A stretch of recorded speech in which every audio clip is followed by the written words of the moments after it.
आप देख रहे हैं सत्य हिंदी और मैं हूं आपके साथ कृति सिंह भदौरिया। आइए रुक करते हैं इस वक्त की बड़ी खबरों की ओर। महाराष्ट्र के उप मुख्यमंत्री एकनाथ शिंदे पर कथित तौर पर अपमानजनक टिप्पणी करने के मामले में stand up comedian Kunal Kamra की मुश्किलें बढ़ गई हैं।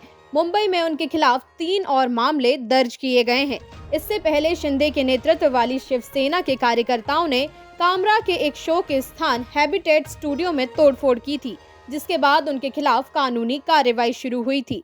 नए मामले शुक्रवार को मुंबई के खार पुलिस स्टेशन में दर्ज किए गए।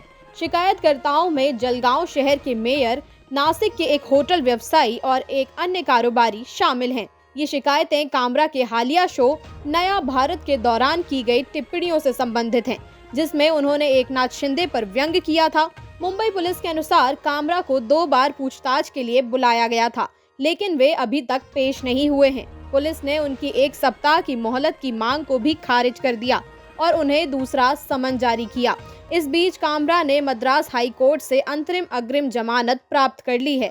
उन्होंने कोर्ट में दावा किया कि उन्हें शिवसेना कार्यकर्ताओं से 500 से ज्यादा धमकी भरे कॉल आ चुके हैं।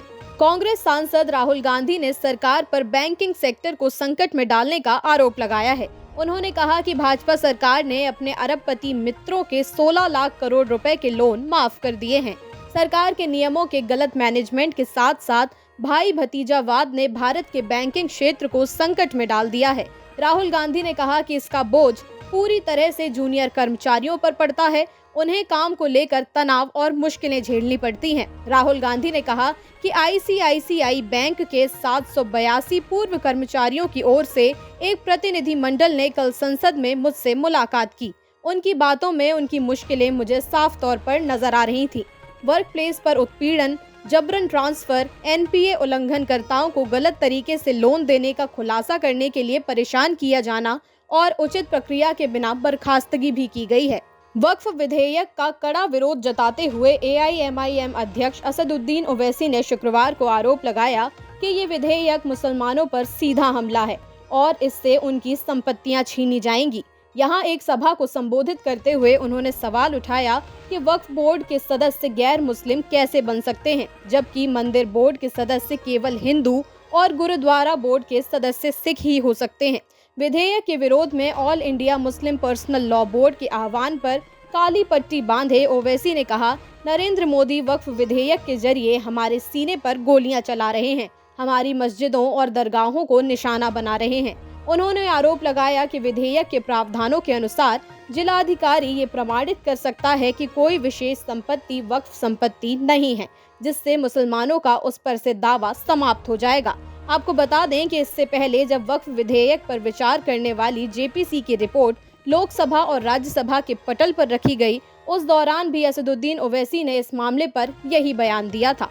अभिनेता सुशांत सिंह राजपूत मामले में सीबीआई की क्लोजर रिपोर्ट में किसी साजिश से इनकार करने की बात सामने आने के बाद पूर्व राज्यसभा सांसद सुभाष चंद्रा ने कहा कि जी न्यूज के मेंटर के तौर पर वो रिया चक्रवर्ती से माफी मांगते हैं।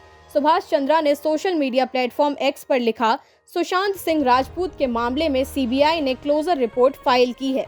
मेरा ये मानना है कि सबूतों के अभाव के कारण ऐसा हुआ है, जिसका मतलब ये है कि कोई भी केस नहीं बनता है। पीछे मुड़कर देखने पर मुझे ऐसा लगता है कि मीडिया ने रिया चक्रवर्ती को दोषी बनाया, जिसका नेतृत्व जी न्यूज के एडिटर और रिपोर्टर्स कर रहे थे और बाकी मीडिया ने भी जी न्यूज को फॉलो किया। जी न्यूज के मेंटर के रूप में मैं उन्हें सलाह देता हूं कि वो बहादुरी दिखाते हुए माफी मांग ले। मैं रिया चक्रवर्ती से माफी मांगता हूं, भले ही इसमें मेरी कोई भूमिका ना हो। मीडिया में भी इस खबर को सनसनीखेज मामले के तौर पर पेश किया गया था। सीबीआई की क्लोजर रिपोर्ट के बाद फिर से मीडिया ट्रायल को लेकर सवाल उठ रहे हैं। मोहनलाल अभिनीत नई मलयालम फिल्म L2 एम्पुरान ने पूरे सिनेमा घरों में धूम मचाई हुई है, लेकिन गुजरात दंगों के चित्रण को लेकर राजनीतिक विवाद खड़ा हो गया है। कांग्रेस ने फिल्म के दृश्यों को लेकर दावा किया कि ये नफरत के असली एजेंडे को उजागर करता है, जबकि बीजेपी ने इस विवाद से खुद को अलग कर लिया है। कुछ दक्षिणपंथी सोशल मीडिया हैंडल जैसे कि सनातन धर्म ने फिल्म को हिंदू विरोधी करार दिया है और कहा कि पृथ्वीराज ने मोहनलाल और उनके प्रशंसकों को धोखा दिया है। हालांकि बीजेपी की राज्य इकाई ने इस विवाद से दूरी बनाना चुना और कहा कि दर्शक फिल्म देखने के बाद अपनी राय व्यक्त कर सकते हैं। बीजेपी के राज्य महासचिव पी सुधीर ने कहा कि पार्टी फिल्म के खिलाफ कोई अभियान नहीं चलाएगी, फिल्म अपना रास्ता खुद बनाएगी और पार्टी अपना काम कर रही है। छत्तीसगढ़ के सुकमा जिले में शनिवार सुबह सुरक्षा कर्मियों और नक्सलियों के बीच मुठभेड़ हुई है। मुठभेड़ में अब तक 16 नक्सली मारे गए हैं, संख्या बढ़ भी सकती है। बस्तर आईजी सुंदर राज पी ने अपडेट देते हुए बताया कि 16 नक्सलियों के शव बरामद किए गए हैं। 2 जवानों को मामूली चोटें आई हैं। खबर है कि इस मुठभेड़ में डीवीसीएम जगदीश ढेर हो गए हैं। वहीं दूसरी ओर इससे पहले एसपी सुकमा किरण चौहान ने बताया कि सुकमा दंतेवाड़ा सीमा पर उपमपल्ली केरलापाल इलाके के जंगल में सुरक्षा बलों के साथ मुठभेड़ में 15 नक्सली मारे गए। मुठभेड़ अब भी जारी है। मिली जानकारी के मुताबिक एक अधिकारी ने कहा कि मुठभेड़ केरलापाल थाना क्षेत्र के अंतर्गत एक जंगल में हुई है। मुठभेड़ उस वक्त हुई जब सुरक्षा बलों की एक संयुक्त टीम नक्सल विरोधी अभियान पर निकली हुई थी। दिशा सालियान की मौत का मामला एक बार फिर से सुर्खियों में है। दिशा के पिता सतीश सालियान के वकील नीलेश सी ओझा ने दावा किया है कि इस मामले में शिवसेना यूबीटी नेता आदित्य ठाकरे को केंद्रीय जांच ब्यूरो ने कोई क्लीन चिट नहीं दी है। नीलेश सी ओझा ने कहा कि दिशा की मौत हत्या और गैंगरेप का मामला है, जिसकी जांच अभी पूरी नहीं हुई है। ये बातें उन्होंने न्यूज एजेंसी एएनआई से बात करते हुए कही। वकील नीलेश ओझा ने कहा कि सुशांत की मौत की जांच के दौरान सीबीआई ने दिशा के मामले को नहीं देखा था। उन्होंने कहा दिशा सालियान हत्याकांड का कोई क्लोजर रिकॉर्ड नहीं है। 2021 में एक क्लोजर रिपोर्ट थी, लेकिन बाद में सरकार ने इसे वापस ले लिया। 11 दिसंबर 2023 को दिशा के पिता का बयान दर्ज होने के बाद मामला फिर से खुल गया। अब विशेष जांच टीम इसकी जांच कर रही है। अमेरिका के राष्ट्रपति डोनाल्ड ट्रंप ने भारत की हाई टैरिफ पॉलिसी पर अपनी स्थिति दोहराई है, लेकिन प्रधानमंत्री नरेंद्र मोदी की सराहना करते हुए उन्हें महान मित्र और बहुत स्मार्ट व्यक्ति कहा है। व्हाइट हाउस में पत्रकारों से बातचीत करते हुए ट्रंप ने विश्वास व्यक्त किया कि दोनों देशों के बीच चल रही व्यापार वार्ताएं सकारात्मक परिणाम लाएंगी। हालांकि उनकी प्रशासन की ओर से भारतीय वस्तुओं पर रेसिप्रोकल टैरिफ लगाने का दबाव भी बना हुआ है।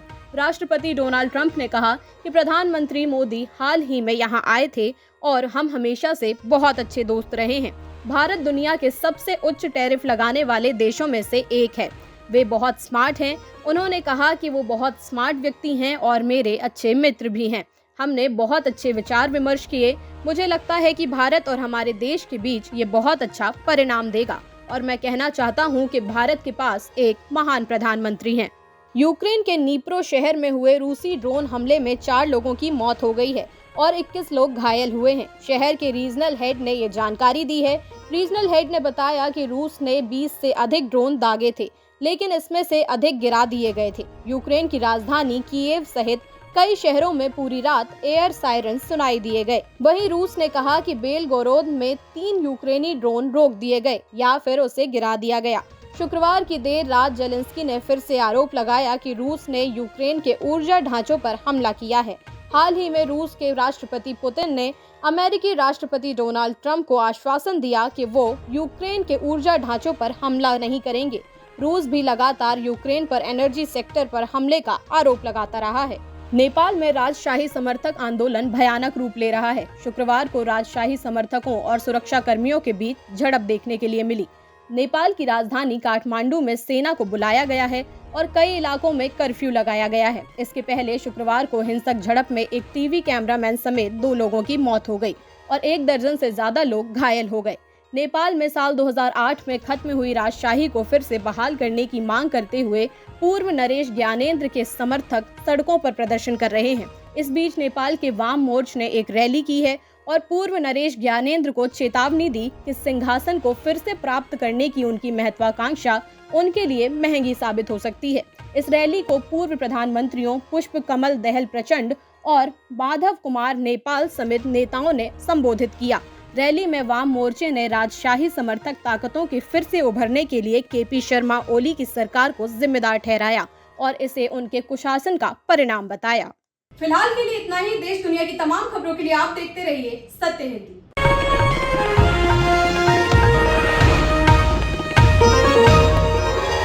Copyright disclaimer under Section 107 of the Copyright Act 1976. Allowance is made for fair use for purposes such as criticism, comment, news reporting, scholarship, and research. Fair use is a use permitted by copyright statute that might otherwise be infringing.